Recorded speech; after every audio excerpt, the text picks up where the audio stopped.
E ciao a tutti, il libro è intitolato Due donne e ovviamente parla di due donne. Io adesso vi racconterò solo della prima perché l'altra sarebbe meglio che ve la scopriate da soli.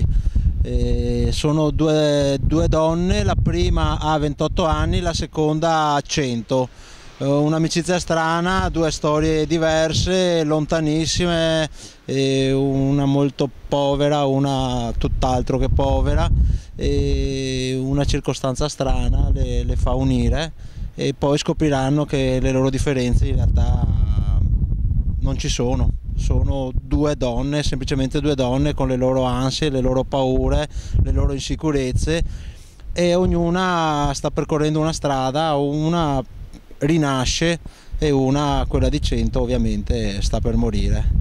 E in mezzo c'è tante cose che le accomuna, tante esperienze, tanti mondi diversi e tanta emozione. Tutti e due vivono nella speranza e tutte e due poi questa speranza la troveranno ognuna in una strada.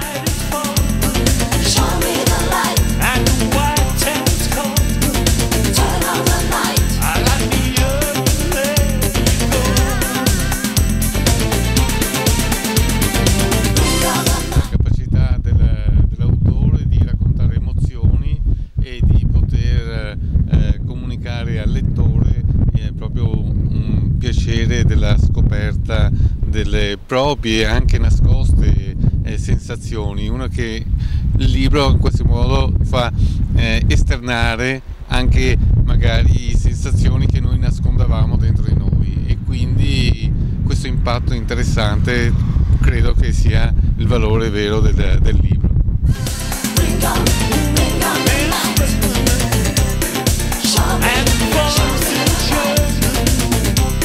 Parla soprattutto di Venezia, di un tragitto di una Venezia minore, di una strada sempre la stessa e sempre diversa, e poi c'è un entroterra mestrino con tutta la zona del parco della Bissuola e tutta la zona che c'è intorno alla Bissuola.